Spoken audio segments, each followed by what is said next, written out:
Hello, it's Alex here from Alex for Travel Photography with another video. This one is going to be a quick review of this. It's the Tamron 35mm F1.8 VC. It's my go-to lens for my Canon 60. I've had it a couple of weeks now, so I thought it was about time I did a little bit of a review.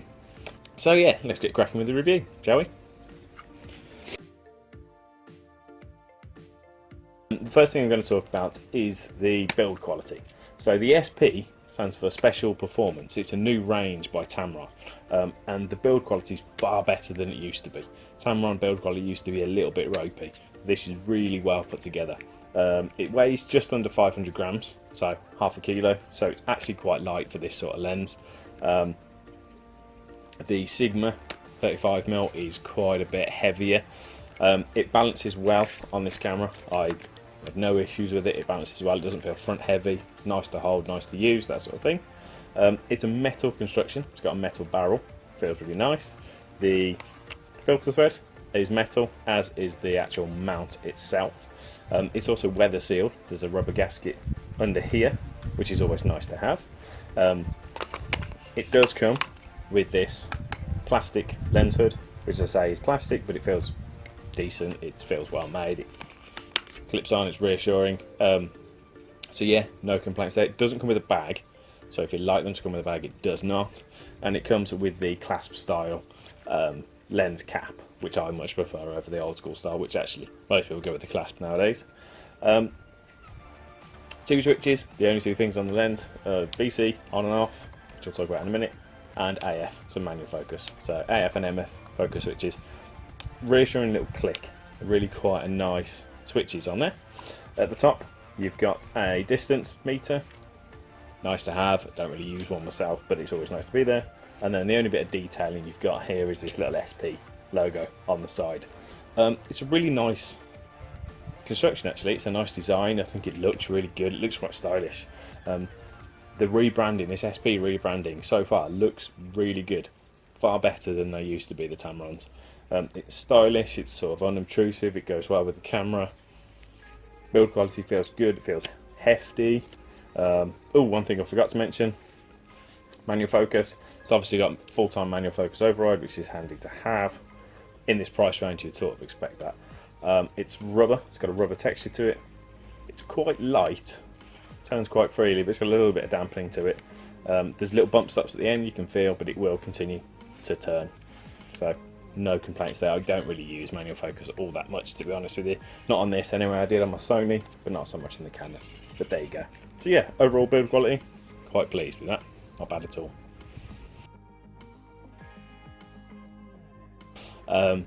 Image quality is good. I've been pleased with it.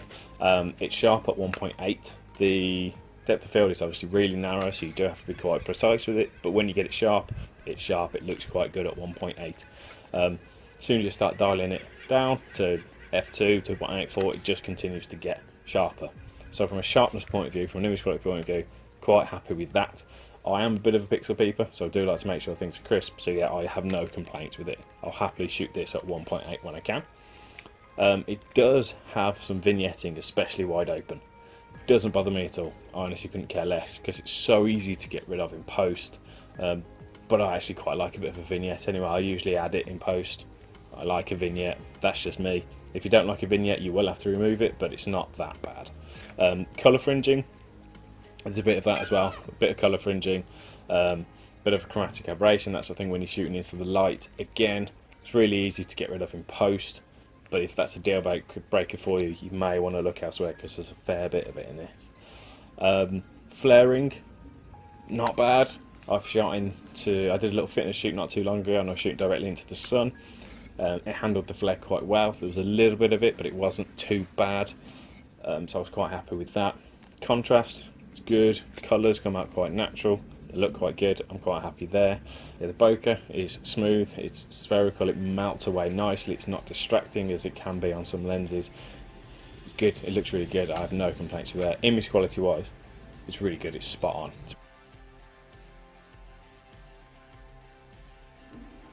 So here we go. I went to the park earlier with the Tamron. There's a couple of test shots I've got for you guys. So this one was shooting directly into the sun. It was shot at f2.2, and the reason I took this shot is for all this. And you can see there's a lot of purple fringing and a lot of colour, random colours going along all these branches when you shoot directly into the sun. Admittedly, that's quite a hard thing to shoot for the lens, but there's a lot of aberrations there. So as I say, if that's an issue for you, maybe skip this lens. It's dead easy to solve, so it's not an issue for me, but it does exist within this lens. So this one was shot at 1.8, and you can see the bokeh is super smooth. It just melts away really nice, and focus was on this right here, and you can see that's pretty sharp. It's certainly sharp enough for me. The depth of field is tiny because I was pretty close to this, but yeah, center sharpness is absolutely fine. This shot here, this was at 1.8, and you can see the fence, and you can see there's a little bit of a vignette going on. Not a huge amount, but a little bit. So if I compare that to this shot here, which is at f11, you can see a bit of a vignette. But as I say, if I can just get rid of that in no time at all, and there you go, it's gone. So as I say, not an issue for me. This one here, this was at, I think it was 2.8, and this was pretty much minimum focus distance. This thing was tiny, tiny little plant, and yeah, you can just see this is at 2.8. It's dead sharp, perfectly sharp, and all the out of focus, all the bokeh is lovely and creamy. This last one, again, shooting into the light, contrast still there, center sharpness is still there, razor sharp right in the middle. This one was at 2.2, ISO 200, and yeah, looks absolutely fine. So can't complain about any of that.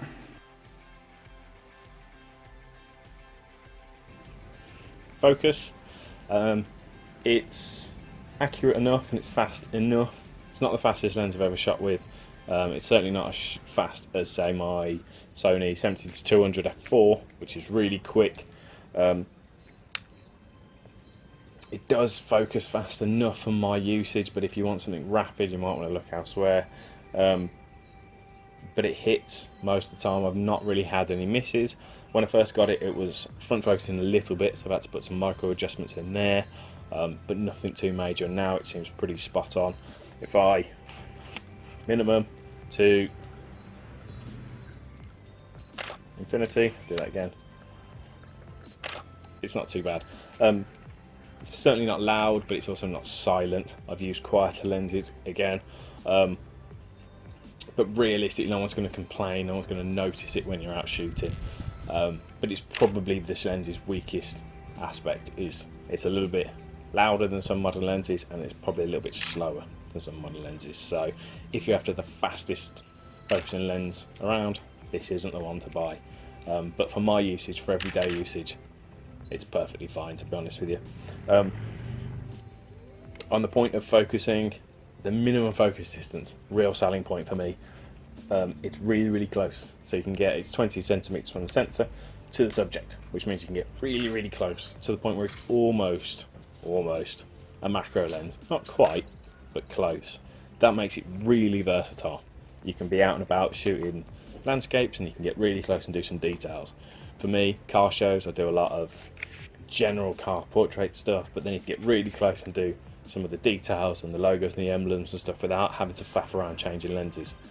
One of the big selling points for me was that close focusing, so definitely have a look at that. It works really, really well.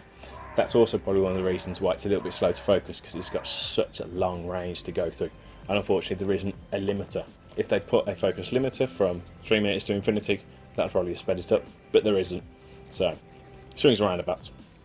It'll just depend whether you want the absolute speed, in which case this isn't the best lens, but if you want the versatility, have a look at this one. The vibration control, it's Tamron's equivalent to IS if you shoot Canon, which is the image stabilization. I think I've got quite good technique because I can get quite steady shots anyway, in terms of I don't need to rely on the VC that much, but it's working away. It does seem to make a bit of a difference.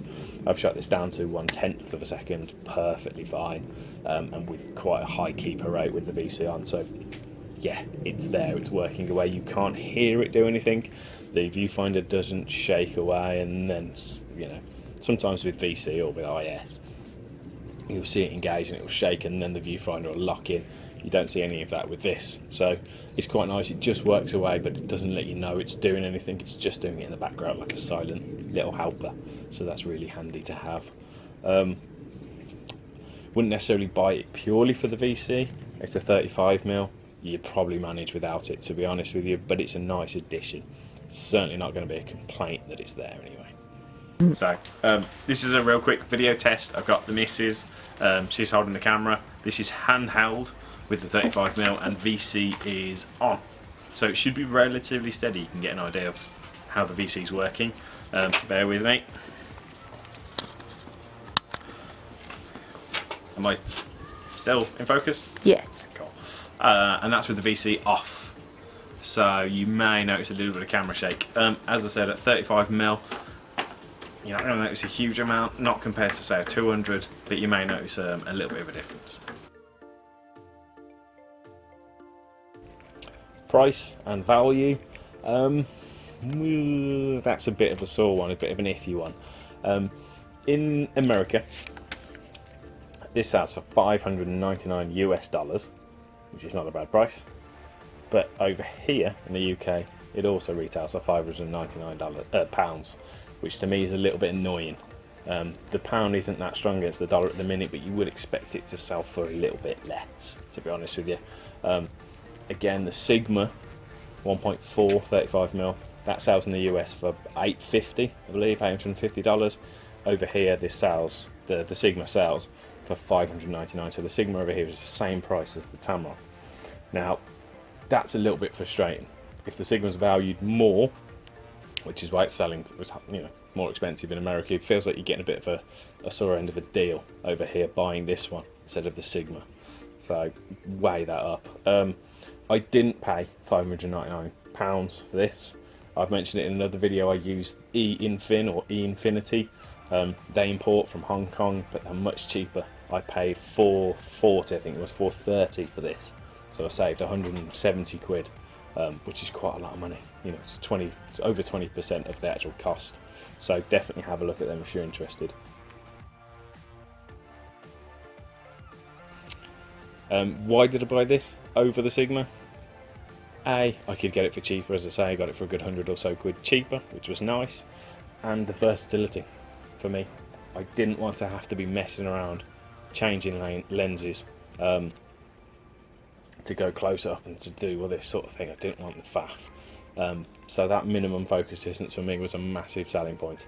And the fact that it's smaller and lighter than the Sigma, so it's easier to lug around. So it's not going to put as much pressure on your shoulders, on your neck, or however you have it. So for me, they were the two big reasons why I went for it.